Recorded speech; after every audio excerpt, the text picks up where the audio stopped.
With fishing communities in Kenya decrying the declining stocks of fish, a group of women from the Kenyan coast have embarked on reversing the trend by demarcating nearly 120 acres of the Indian Ocean for octopus farming. Over the last 3 years, the women have harvested 3.5 tons of octopus, setting up a school at the remote island from the proceeds of the sales. As the world marks the World Fisheries Day, celebrations in Kenya were held in Mombasa County. In attendance was Honorable Salim Vuria, CS for Mining and Blue Economy, and governors from the county spearheading fishing activities. And finally, efforts from the residents of Entarara, Kajiado County to save 23 acres of forest land in the area have started bearing fruits following tree planting activities that were initiated in the year 2018.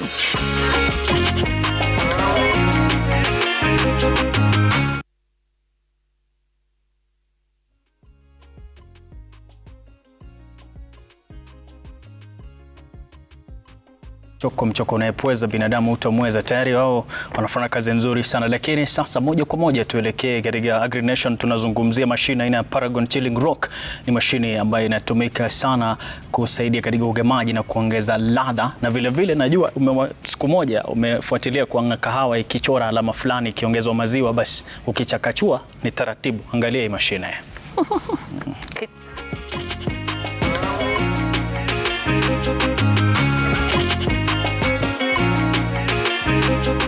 AgriNation is all about modern day technology when it comes to agriculture, and today we do have something absolutely exciting. We will be talking about a new way of brewing coffee using chilled Paragon rocks. Now it is one of one in Kenya, one of one in Africa, so come along with me and let's see how this works.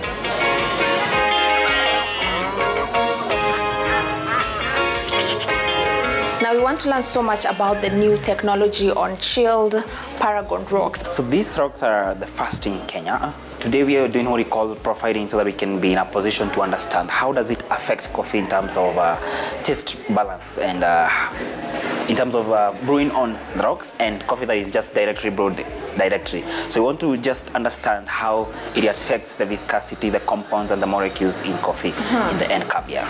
In terms of coffee, there are quite a lot of things because we are trying to understand because initially we used to taking hot espressos, but now we are trying to chill and find out how the chilled rocks will affect the compounds and volatiles that we're going to get in coffee. That is, how does it affect to give a taste difference in the end cup? All right. Yes. What do we do to maintain the chillness of this rock? So usually you have to freeze them out and then you're gonna brew directly on the rocks, which you're going to try. I'm gonna place the Paragon on top of 1 cup. Then I'm still going to grind my coffee, but this time I'll have to weigh the amount of grounded coffee that I'm going to use. I'm going to use a dose of around 18 grams.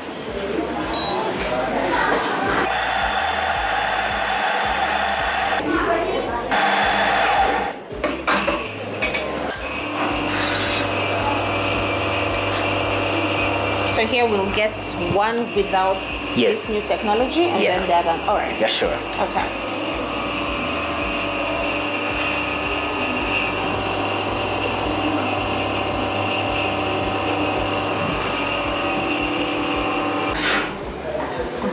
Okay, so have it first. Okay, this is the one that has gone through the chilled Paragon rocks. Yes, sure. Before we even taste, are we expecting to see a difference in look? Yes, sure. I think that is very evident. Okay. Yes. So you're going to swallow thrice, and then you're going to take a sip. Why thrice? Why thrice? Because we want to incorporate what we call the sensory attributes that are in espresso and coffee. Okay. Yes.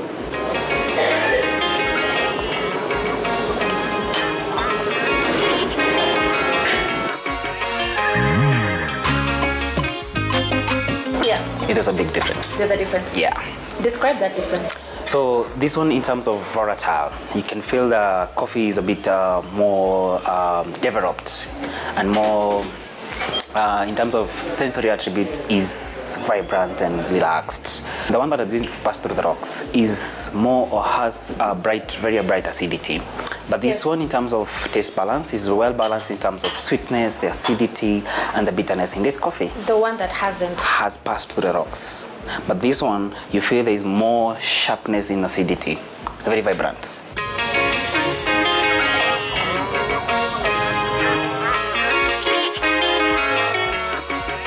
This is an espresso machine that brews coffee under high pressure, that is 9 bar pressure. But before you go to brewing the coffee, you'll have to do what we call grinding by the use of a grinder. That is reducing coffee into small particles, so you can be able to extract and get the beverage as an espresso. All right. Yes. So can we start with the first step? Yeah, sure. Of grinding So our coffee? The first thing is removing the group head. These are called a portafilter from the group head, and then drying it off.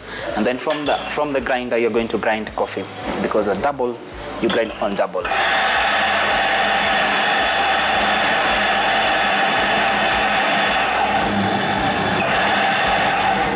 And then you balance your coffee by distribution so that it can have an even extraction. And then by use of these, which is called a tamper, you're going to compact your coffee in order to be consistent in the flow. The next thing you're going is to do what we call pre-flushing, because we have a mesh shower screen here that is hot. You don't want it to burn your coffee. So by pre-flushing, you wet it, and then you pull an extraction. Yes. This should take between 20 to around 30 seconds for you to have an even balanced extraction. Yes. And then from there, we're going to combine our espresso with some milk.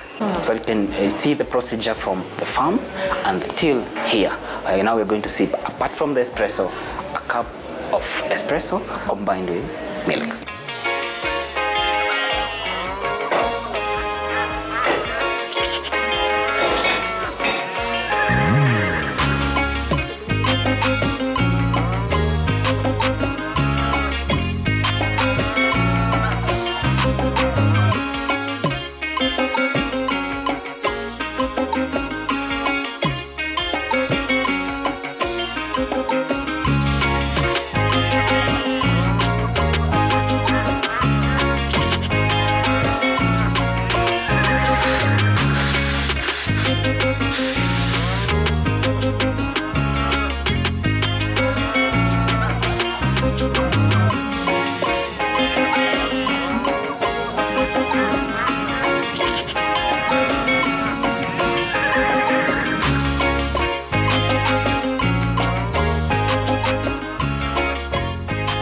Now we do have a lot of plans on improving sustainability in the coffee sector, and that happens from the farmers to the factories to the brewers to the consumers. In your opinion, what do you think we need to do so that we can ensure we're at a place where, yes, we are sustainable when it comes to coffee?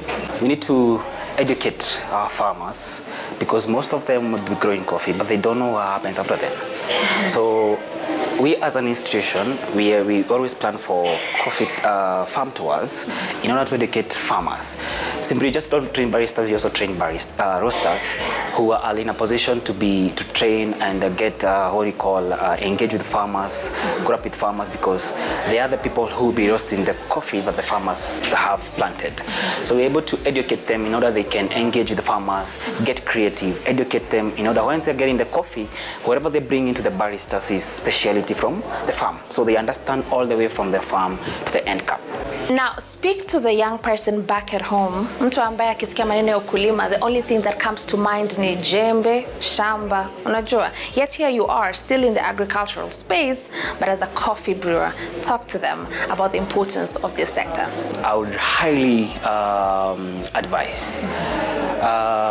It's not about just going to the farm. You can have the knowledge and implement it to the farmers. And from that, you're going to bring a difference in terms of the end product.